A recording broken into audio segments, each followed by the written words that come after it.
কি গো বন্ধুরা, দেখে কি কিছু বুঝতে পারলে কার বার্থডে সেলিব্রেশন হচ্ছে? আসলে গত 4 ফেব্রুয়ারি আমার ছোট্ট কাকার বার্থডে ছিল, মানে জন্মদিন ছিল। তো সেই দিন সন্ধ্যার সময় হঠাৎ করে প্ল্যানিং হয়েছে ওর বার্থডেটা সেলিব্রেশন করা হবে। সেই জন্য তাড়াহুড়ো করে বাজার থেকে কেক টেক নিয়ে আসা হয়েছে। এখন কেক কাটা হচ্ছে, আর কেক কাটতে সাহায্য করছে ওর দাদু, মানে ছোট্ট কাকার দাদু, আর আমার হলো জেঠু। তো খুব সুন্দর করে কেকটা কাটতে কাটতে ও তো একদম কেঁদেই ফেললো, আর কাঁদতে কাঁদতে একটু একটু করে কেক খেয়ে নিচ্ছে চুপি চুপি করে। আর পরবর্তী সময় আমাদের বাড়ির যে সমস্ত কচি কাচারা বসেছে দাদুর চারপাশ ঘিরে, মানে জেঠুর চারপাশ ঘিরে, তো শেষে এগুলো একটু দুষ্টামি করছে কেকটাকে নিয়ে। তো সমস্ত কেকটা কাটার অনুষ্ঠানটা সেরে আমরা চলে আসি খাওয়া দাওয়ার অনুষ্ঠানে। তো বার্থডেটা যারই হোক, খাওয়া দাওয়া সব কিছু কিন্তু আমাদের।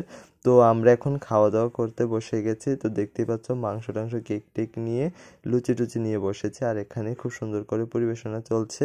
আর এখানে সমস্ত লুকগুলোই আমাদের ফ্যামিলি লুক ছিল। আর ভিডিওটি এখানে শেষ করছি। Tata, bye bye.